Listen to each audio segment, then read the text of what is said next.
పాయిగ్రావుపేట నియోజకవర్గంలోని నక్కపల్లి మండలం ఉద్దండపురం గ్రామంలో హోంమంత్రి వంగల్పూడి అనిత పర్యటించారు. గ్రామంలో ఎన్టీఆర్ విగ్రహానికి పూలమాలలు వేసి నివాళులు అర్పించారు.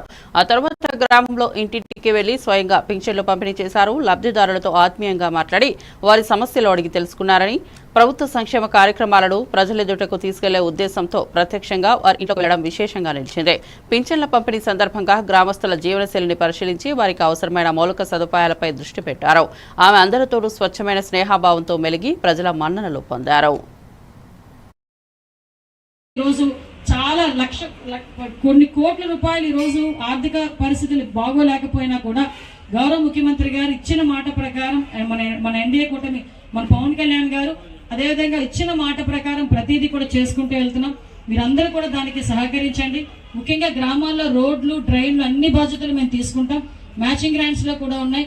ఎప్పుడు లాస్ట్ 5 సంవత్సరాలు మనం జరగకపోయినా ఇప్పుడు కూడా మనం అన్ని కూడా దృష్టిలో పెట్టుకుని ప్రతి గ్రామంలోని కూడా మీరు ఇప్పుడు అబ్జర్వ్ చేస్తే ఎప్పటి నుంచో నాకు ఆ రాంభద్రాపురం మన చిన్న రాంభద్రాపురం దానికి రోడ్ లేదు.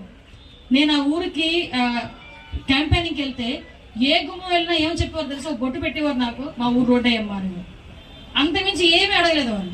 మళ్ళీ ఇంకో గుమ్మంలోకి వెళ్ళి ఒక బొట్టు పెట్టేవారు, రోడ్ అయ్యమ్మా అనేవాడు. ఇంకేం అడగ మాకు ఒక రోడ్ వేసి పెట్టండి అన్నారు. ఆ రోడ్డు కూడా ఇప్పుడు శాంక్షన్ అయింది, వర్క్ కూడా స్టార్ట్ అయింది. సో ఇప్పుడు విషయం ఏంటంటే మీకు ఆ రోజు మాట ఇచ్చిన ప్రతిదీ కూడా నేను చేసుకోవడానికి సిద్ధపడుతున్నాను. కాబట్టి కొంచెం మీరు కూడా నాకు అవకాశం ఇవ్వండి, సహకరించండి. మీరందరూ కూడా సహకరిస్తారని మనస్ఫూర్తిగా నేను కోరుకుంటున్నా. మళ్ళీ ఇంకొకసారి వస్తూనే ఉంటాను మీ దగ్గరికి. దయచేసి అందరూ కూడా అన్నదమ్ముల్లాగా ఎటువంటి గొడవలు లేకుండా చాలా ప్రశాంతంగా ఉండే మన నియోజకవర్గంలో ఎప్పుడు కూడా అలాగే ఉండాలని మనస్ఫూర్తిగా తెలియజేసుకుంటూ ఇంకొక వినపు అండి, మీ ఉద్దండపురం నాకు స్ట్రెచ్ అంటేనే భయం. మాక్సిమం ఎక్కువ యాక్సిడెంటల్ జోన్ కూడా అది. నేను డిపార్ట్మెంట్ వాళ్ళకి కూడా చెప్పేది ఏంటంటే ఇక్కడ స్టాప్ బోర్డ్స్ మాత్రం కంపల్సరీ పెట్టించాను. స్టాప్ బోర్డ్స్ పెట్టించు. ఒక సీసీ కెమెరాస్ పెట్టించారా? ఇక్కడ సీసీ కెమెరాస్ ఉన్నాయా? CC cameras, stop boards definite గా పెట్టించండి. ఒక ఈ లైట్ అని పెట్టించారా, సిగ్నల్ లైట్ అని పెట్టించారా? అక్కడ దయచేసి పాటించండి. మళ్ళీ ఇంకోటి చెప్తున్నాను, హైవే మీద ఉన్నారు కాబట్టి ముఖ్యంగా మా పిల్లకాయలకి, మా తమ్ములకి హెల్మెట్లు పెట్టుకొని నడపండి వాళ్ళు.